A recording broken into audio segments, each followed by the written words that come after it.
This is the TriSwim Coach Podcast, where the most difficult leg of the triathlon becomes your friend, leaving your struggles and your competition behind you. TriSwimCoach.com, helping you to laugh at the water.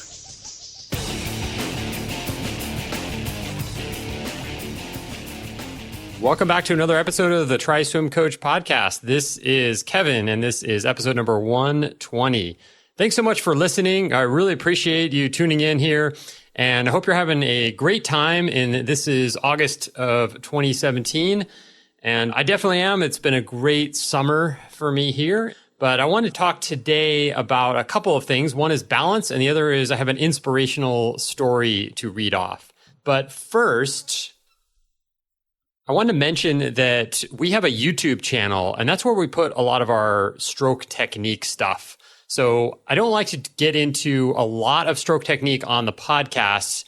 I like this to be a channel where we discuss things. We do get into some stroke technique and some strategy and, talk about working out and things like that. But the podcast is more of a variety of topics and bringing in different guests, bringing in different topics from different areas of triathlon, from different areas of fitness, and kind of getting to know, like helping you get to know TriSwim Coach, and then also connecting with you as the listener by reading off reviews and different emails that come in and things like that. So that's the idea there of the podcast. But our YouTube channel, we're putting out a video about every week on something to do with either stroke technique or something related to getting better at triathlon. And so you can just go to youtube.com/TriSwimCoach and make sure to subscribe to that so you get all our updates on video. So that would be awesome. And we're building it up. So the videos are getting better and better and better. A few years ago, I have some old videos that you can take a look at that we still have them up there. They are kind of done with an old camera and done at not the nicest locations, but they are getting a lot better. So check that out when you get a chance. Oh, one other thing I wanted to mention before I get into the kind of the meat of the show. I had this health thing come up over, May, June, and into July even. It started with, I had a cold in May, and it was actually a really bad cold, which is unusual. I don't usually get colds very often, and when I do, they go away pretty quickly. But this one was like a real whopper. It just really knocked me out, and I was coughing, and it was really bad. But I got over it sometime around early May, and then I had a sore throat. So the sore throat kind of persisted, but I didn't feel sick. I didn't have a cold. I just had a sore throat, and it kind of hurt to swallow, that kind of a sore throat. And I kind of just thought it would get better for like a little while, like a day or two, and then it would come back. And it was really strange. Never had anything like that, but it wasn't enough for me, I guess, to get checked out, because I decided I was going to Europe then in June. So this is all the way to the middle of June. And I just winged it and went to Europe without checking in with the doctor. As I'm in Europe, it starts getting a little bit worse and a little bit worse. And then finally, I went to go talk to just like a nurse at a clinic and told her what was going on. I still didn't feel sick. I just had a sore throat. And she said, "Don't worry about it. It'll go away. Take some ibuprofen for the pain." And that was it. So I said, well, if that's what she said, I'll just stick with that plan, because I really don't want to see a doctor, especially when I'm traveling. It's going to be expensive and it's a hassle. So I just kind of kept putting it off. It kept getting worse. Pretty soon I was coughing with the sore throat. It was like I had a cough and a sore throat, but I still didn't feel sick. I still felt full energy. I did an 11-hour hike, no problem with energy, but it was a little bit of a sore throat and some coughing. And then the coughing got worse, and then I went into some coughing fits, and I had no idea. So I emailed my naturopathic doctor and told her what was going on. And she said, "It sounds exactly like acid reflux." And I'm like, what? Like, I haven't had any stomach problems at all. Like, I have had no heartburn or anything. So anyway, she said to try one of those acid blockers, Prilosec. So I did that while I'm traveling. I was taking the Prilosec. That didn't help at all. I was still feeling the same. So to make this long story shorter, boiling it down, it turns out, so then I finally got back from my trip. And so the one thing I did when I was out there was I read that coffee is not good for acid reflux. It can make it worse. So I stopped drinking coffee. And that helped a lot. Like I felt way better after stopping coffee. So, but there's probably little chance that I'm going to go coffee free for the rest of my life. Yeah, I kept researching and trying to figure out what was going on. And so I ended up going to a doctor when I got back to San Diego. And this guy was an ear, nose, and throat specialist. And he said, it's definitely acid reflux, even though you have no stomach symptoms. He said that's like over half the cases. There's no problems with heartburn or anything like that. It's more of a throat issue or a cough. So he said the way to basically get rid of it is to start drinking alkaline water.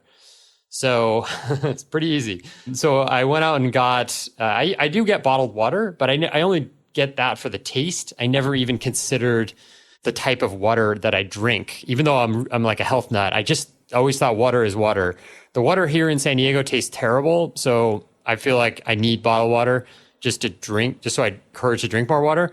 But otherwise, yeah, I've never really researched water much. So there's a water store actually near me.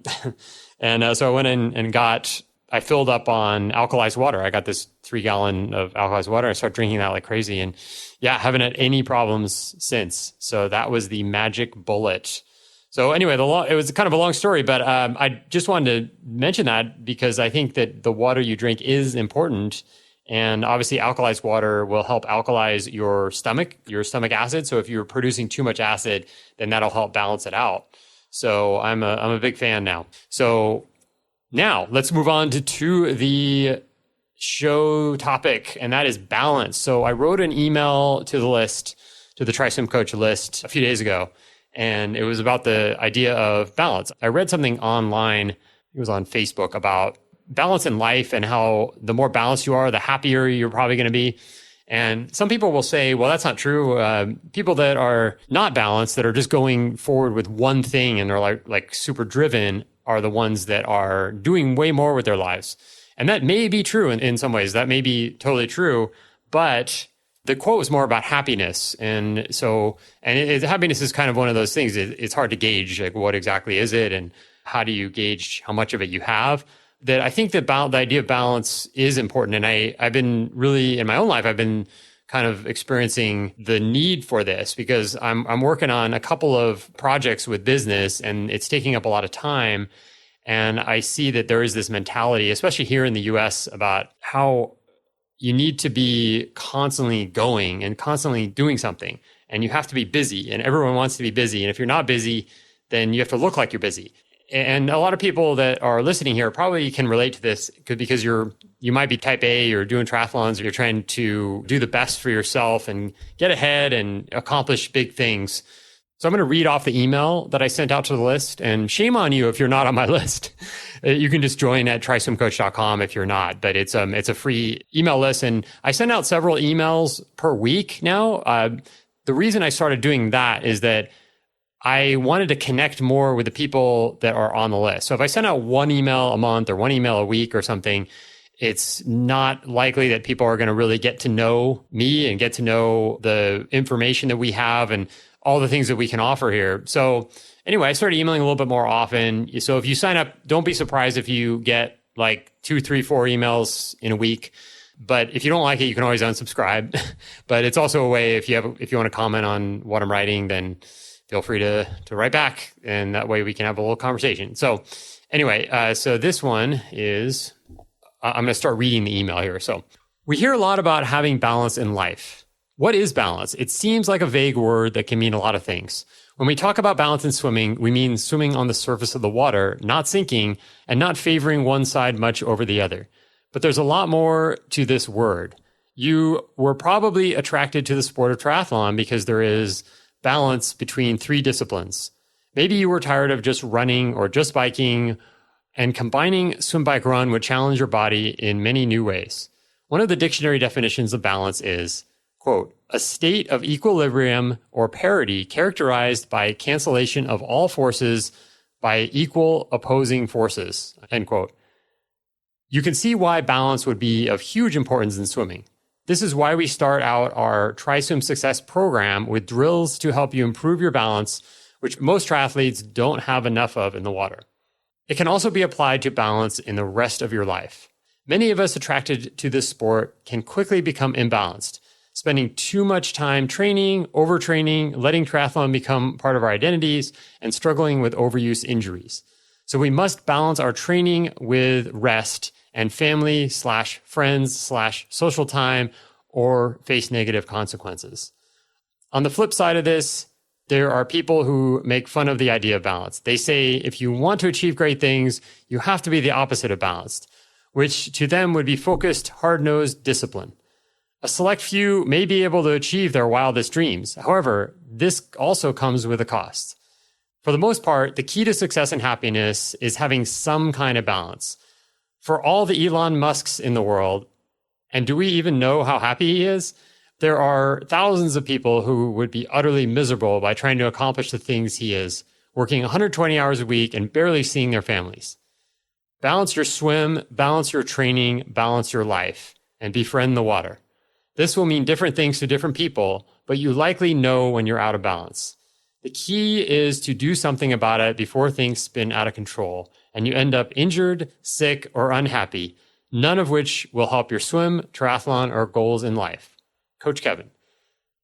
So balance, there are different ways of looking at it. And I'm sure Elon Musk, and if you don't know who he is, I think most people do, but he's working on all these really high level technologies like sending humans to Mars. And he's, of course, the head of Tesla, the electric car that drives itself now, and all kinds of other things. So if you might want to look him up just for an idea of all the things that he's doing and kind of his mentality, because it's really interesting.